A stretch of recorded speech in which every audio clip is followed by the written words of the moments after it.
Questions remain around the storming of the US Capitol on January 6th. How did a violent mob so easily infiltrate the building? What was the extent of their tear through the Capitol? And what are the national security implications of hundreds of compromised computers and offices in Congress? Using photos and footage from the chaos as it unfolded, open source research can give us a clearer picture and get us closer to answers. Stop the steal! Stop the steal! Stop the steal! The riot began as a rally protesting the results of the presidential election, attended by the president himself. We will never give up. We will never concede. It doesn't happen. You don't concede when there's theft involved. But as the president was speaking on the National Mall, protests at the Capitol were already growing riotous.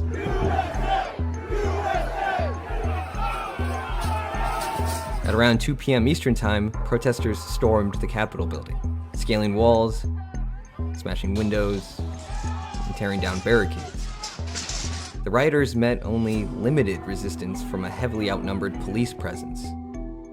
The buildup of Trump supporters took place mainly at two locations surrounding the Capitol building, at the west entrance and on the east entrance. Both sides had large groups of supporters pushing back against a thin police presence. As protesters on the west side circumvented the police line blocking the front entrance, other police just sat and watched as they streamed into the Capitol's Senate wing through a shattered window and doorways. On the east side of the Capitol, a large buildup of Trump supporters swarmed the police line and eventually forced the police to retreat back towards the Capitol steps. Wow, they made it, dude! They then made their way to the central entrance where they attempted to get into the building. The sparse police presence inside the Capitol was overwhelmed. Baked Alaska, a neo-Nazi activist, was streaming video as he entered an office on the building's ground floor. Hey, whose office is this? Let's call Trump, yes! I can call the U.S. Senate, apparently. Turns out it was Oregon Senator Jeff Merkley's hideaway office.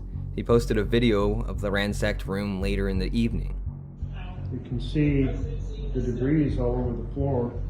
One of the more grim incidents of the night occurred here, right outside the doors of the Speaker's lobby near the House chamber where members of Congress were evacuating. Packing the hallway, Trump supporters ran up against Capitol Police, blocking the door to the Speaker's lobby.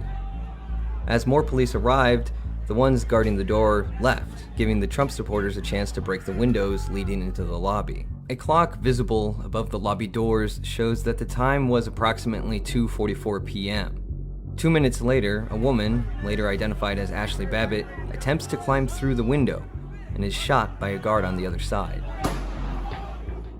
The area she was entering would have provided access to the House chamber, where other images from the night showed guards pointing guns at Trump supporters trying to break into the barricaded front door. During the breach, rioters had unprecedented access to confidential documents.